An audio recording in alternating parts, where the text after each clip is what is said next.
Welcome back, guys, to another episode of my Factorio Let's Play. And today we have another timeless episode, as you probably already noticed. And yeah, so in this episode I was mainly doing like the boring work of building the new steel smelting and mining and stuff like that. Yeah, so I placed in like most of the blueprint stuff. Like the only stuff that's missing now is some modules, and by some I mean I think actually the majority of modules is still missing. But that doesn't really matter because the entire thing is like planned out for around 4,000 science minutes, and we only need 1,000 for now. So yeah, it will be fine, and we can just fix that at a later time, probably. I guess. Yeah. Exactly. Yeah, the next episode will be a timeless episode as well, where I'll be like doing all the hooking in work basically, and maybe even turning it on. We will see about that though. Yeah, I do have a pretty long video in my watch later playlist, 3 hours and 28 minutes. That's not only pretty long, but also the thing that I'm going to do while doing all of that. So yeah, I think at that time I can do definitely quite a bit of work, and I should be able to finish this thing up mostly. Maybe I can even put in some of the modules as well. Yes, the topic I want to talk today a little bit about is Stadia, Google Stadia, or cloud gaming in general. I don't really know. I feel like I already talked about this at some point. I'm not quite sure, but let's just go again, I guess. I don't have that in my topic spreadsheet, so I don't know. At least I didn't talk about it in like a complete thing here before. Yeah. So if you lived under a rock for the little past while, then yeah, just kind of a recap what Google Stadia and cloud gaming even is supposed to mean. Yeah, maybe first like cloud gaming. So cloud gaming is essentially what Netflix is to movies, basically. That's kind of the analogy that you hear a lot around that topic. So before Netflix, you went to the store and you purchased your movies basically, and then you had them as physical media at your home, and you could, well, always use them basically, but you had to pay per like media. And now with Netflix you just pay your monthly fee and you have like all the stuff available to you all the time.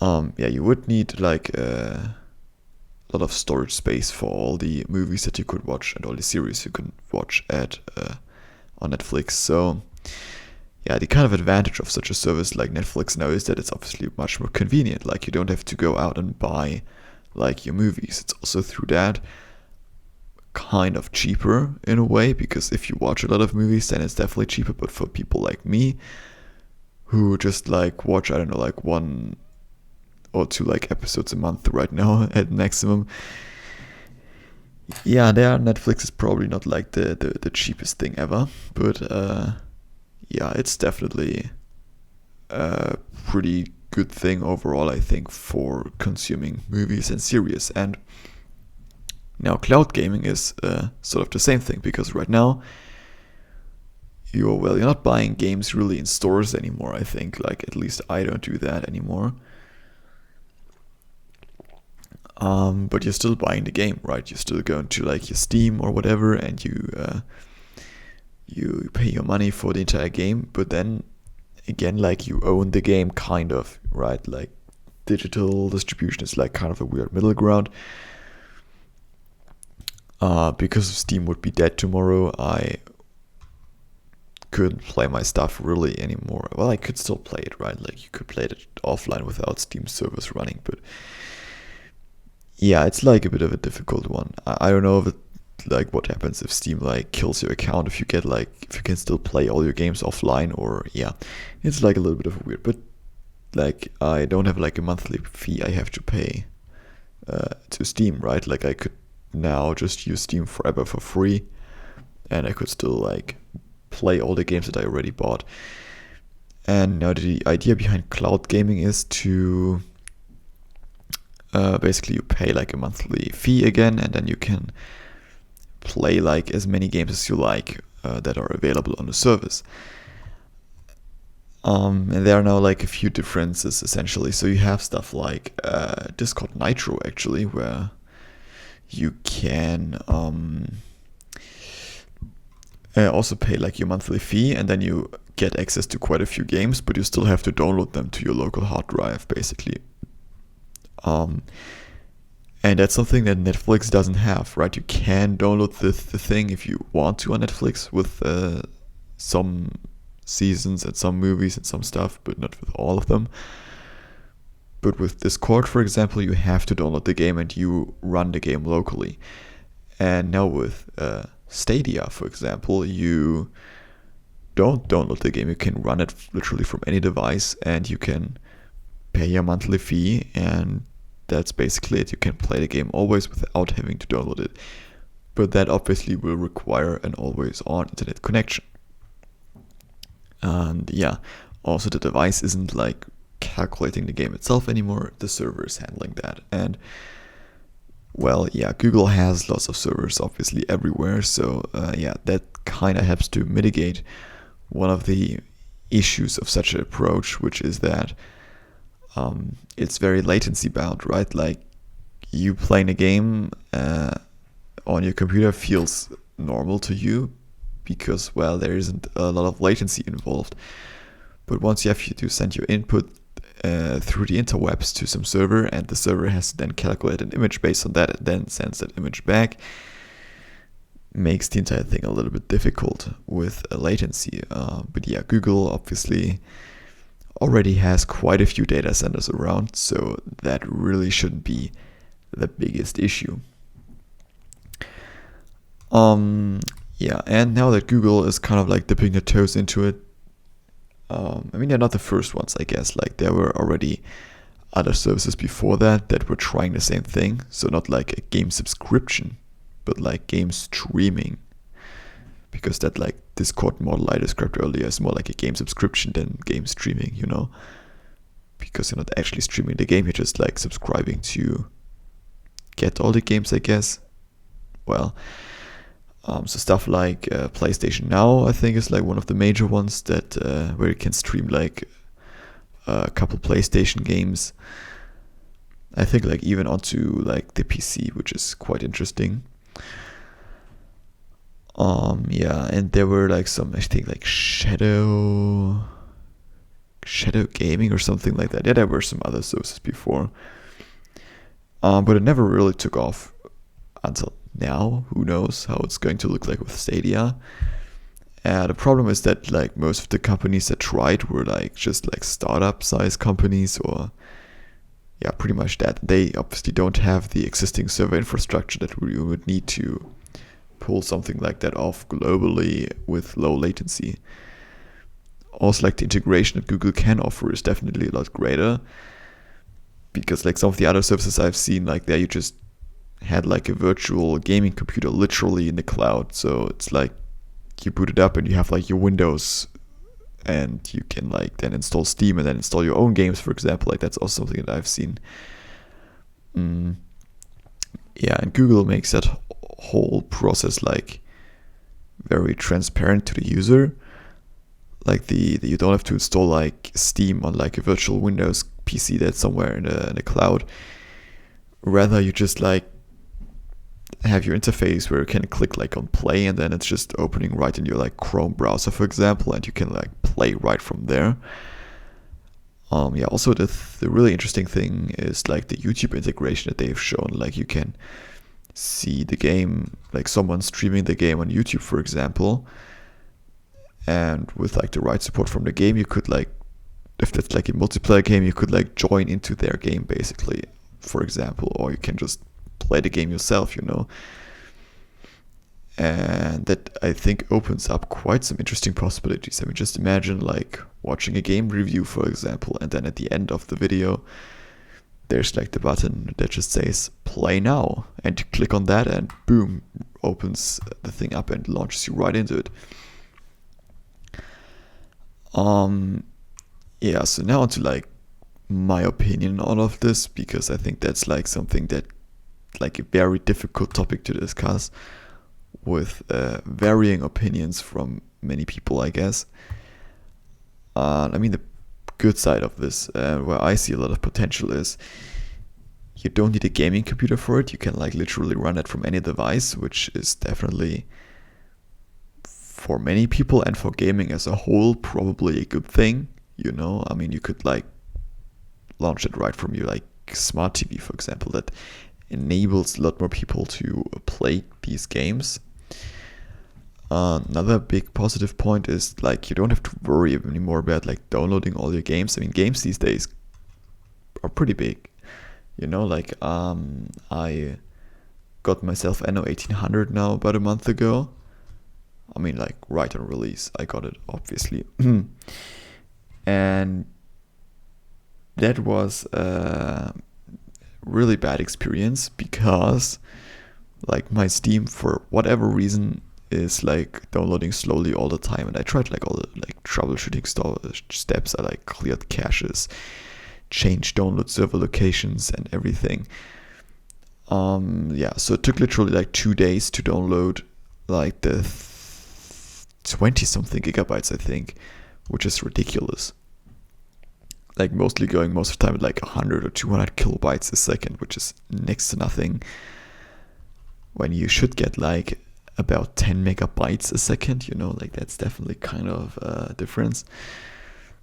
And yeah, that was like kind of the time where I thought like, hey, Google Stadia might be quite a good thing, you know, because there you don't have to download the game first. And sure, if Steam wouldn't be bugged for me, then that would be like, in my case, only like, I don't know, a couple hours of downloads.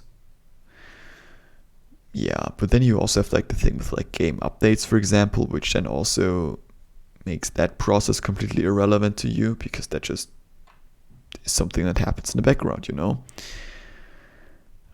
Also like networking lag, like that's something that I have on Rocket League quite a lot, that you like just lag a little bit around. Like that's also not a thing anymore, because like all the gamers would be like in like the super fast network, maybe even on the same server, you know. So network lag wouldn't be a thing anymore. So obviously your connection to the server could still lag, which then yeah, might be bad, might just like drop the image quality for a short moment of time. For maybe like that would be better than just like lagging a little bit around in Rocket League, for example, in my opinion. What other good things are there? Also a good thing for people like me who probably won't use the service is that, or especially for Linux gamers, this will be a pretty good thing in my opinion, because Google Stadia runs on Linux. So all the games that you will see on Google Stadia will have to be Linux compatible. So that's probably a good thing for Linux gamers, that many games that you will see on Stadia, but that are also available like regularly on Steam or whatever, they will be also able to be run on Linux. So that's also kind of good.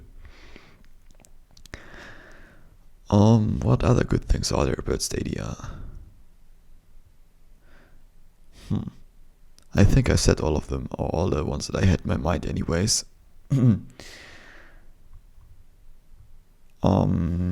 Yeah, I mean the ease of use and stuff like that is kind of obvious, I think, with that. Yeah, maybe cost could maybe also be a good thing, because you don't need your strong gaming PC anymore. I mean, they said like, hey, 4K at 60 frames a second, no problem.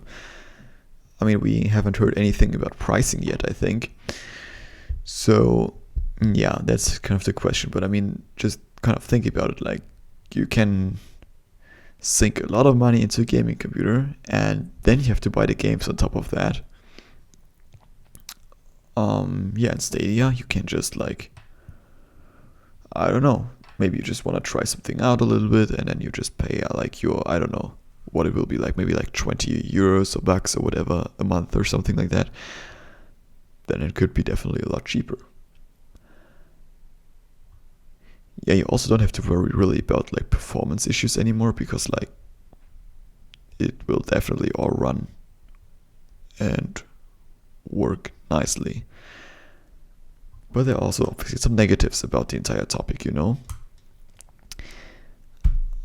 First up, I mean, sure, like you don't own anything anymore. Everything is always online, and I am someone who doesn't like things that have to be always online. I mean, sure, for like multiplayer games that kind of makes sense, but like for like single player modes of multiplayer games, or just single player games in general, always online is stupid. And I think there are probably going to be many games on Stadia that should be theoretically able to be run offline, but that just aren't, because, well, it's Stadia, you have to stream the game somehow. And that makes you pretty vulnerable, actually. I mean, could be that just your home internet connection is down for a few days. I don't know, you're switching like carriers or whatever, and you don't have like internet for a week, and then you just cannot play any games in a week. That would be like one bad thing. Or just their servers dying for whatever reason, like just a server outage. That kind of stuff happens, you know. So you could be like right in a game, and then just randomly you get like kicked out. I mean, could be a thing. I mean, that's the sort of thing that we obviously have to see once everything is like released to the public and everything.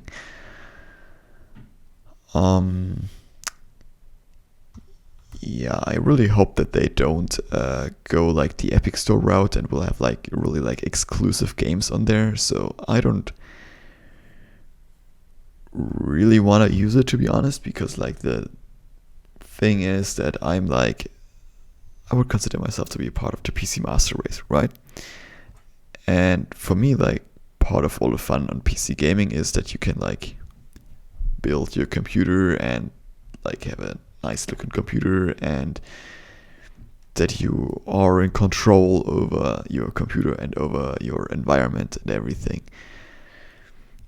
And if I want to spend like $1,000 on like a GPU so the game can look a little bit nicer, then I can do that. If I want to have a high refresh rate monitor, then I can just have that if I want to. And if I'm able to spend this sort of money on that. And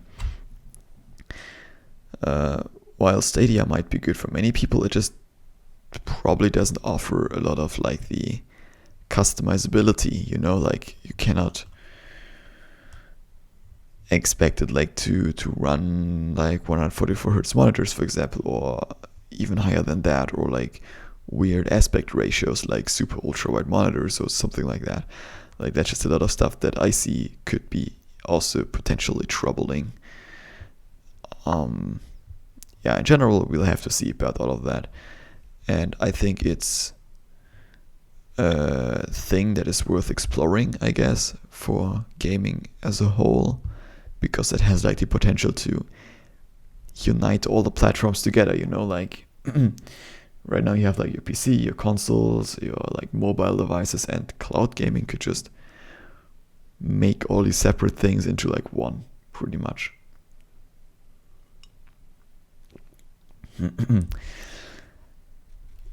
Yeah. Also sort of like an interesting news that just happened like last week, I think. And that is that Microsoft and Sony also want to work together now on cloud gaming. I mean, that seems to be also kind of interesting, and I'm like really interested to see like how this whole thing goes forward. I mean, PlayStation, as I already said, already has like the PlayStation Now. Microsoft is rumored to launch like some product cloud gaming wise, and they already have like their Azure cloud computing and like cloud platform as a whole for enterprise mostly. So yeah, they also already have kind of like the Google advantage in that sense, that they already have a data center close to you probably. So yeah, we'll have to see how this all ends, I think.